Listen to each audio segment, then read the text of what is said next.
हम लोग आप सबके सामने जमीन पर लड़ते आए हैं। और ये चीज मैं यहाँ से क्यों बोलना चाह रही हूँ, क्योंकि हम लोग उस गिनती में नहीं आना चाहते कि हाँ चुनाव हो रहे हैं सर पे, देखो ईवीएम से ये भी लोग चुनाव लड़ने लगे, ये लोग सब इसीलिए करते हैं क्योंकि इन्होंने चुनाव लड़ना होता है। नहीं,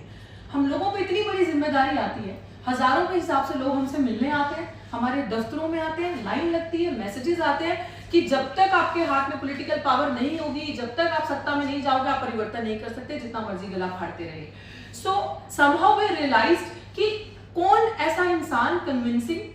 प्लस जिसका जनता पे भरोसा है, प्लस जो आपकी लड़ाई जितनी मजबूती से वकालत अंदर करते हैं कोर्ट के अंदर, उतनी ही मजबूती से जमीन पे ईमानदारी से आपके साथ खड़े होते हैं। और उससे सबसे बड़ा टाइटल जो एक दलित बहुजन समाज ने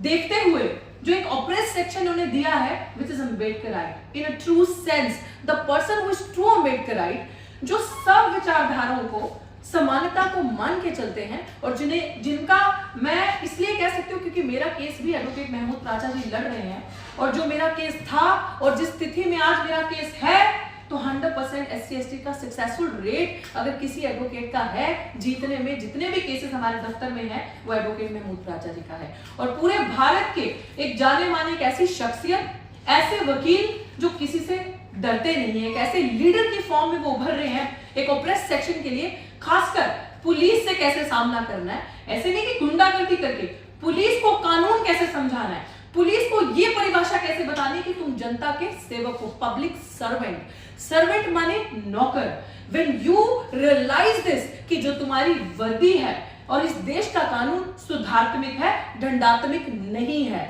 आपको इस देश का कानून और ये जो खाकी है, आपको जनता को डराने के लिए नहीं, जनता के बचाव के लिए और सुधार के लिए, ये वर्दी जो है क्रिमिनल्स को डराने के लिए है। इस चीज का फर्क बताना और इस चीज में चलना, और भारतीय जनता पार्टी के सामने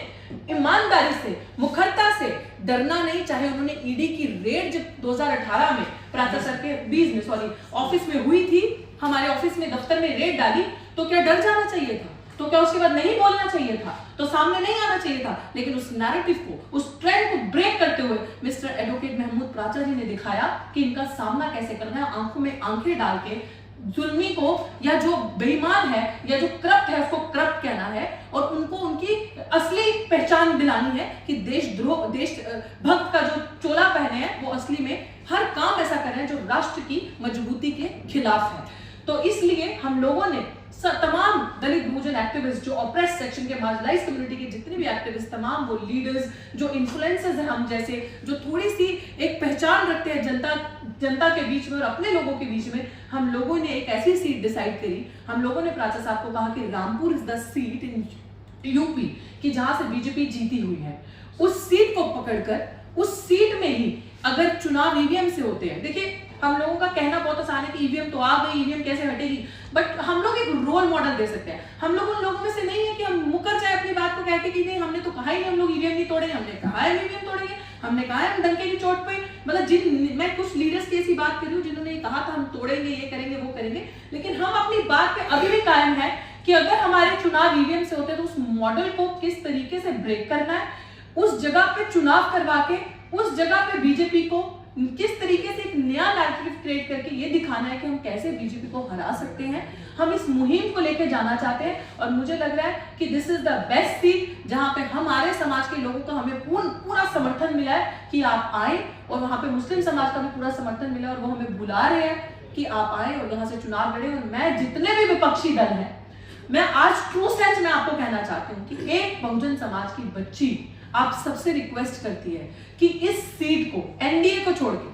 बीजेपी भाजपा को छोड़ के, बाकी जितने भी गठबंधन हुए हैं, जितनी भी राजनीतिक दल है, जितना भी ऑपोजिशन है, इस सीट पे अपने लोगों को ना उतारे, अपने कैंडिडेट्स को ना उतारे, और इस सीट को एक ऐसा रोल मॉडल, एक ऐसा मतलब मॉडल पेश करें बीजेपी के सामने और उन्हें दिखाएं, ताकि जब फर्स्ट फेज के चुनाव हो जाए तो हम इतने मजबूती से जब इस सीट पे चुनाव हो तो जाके जो सेकंड और थर्ड सीट, फोर्थ सीट के चुनाव हो, उसमें हम ईवीएम से चुनाव करवाने की पॉसिबिलिटी रख सकें। तो मेरा यही कहना है, क्योंकि मेरे साथ साथी आशुतोष भी बैठे हैं,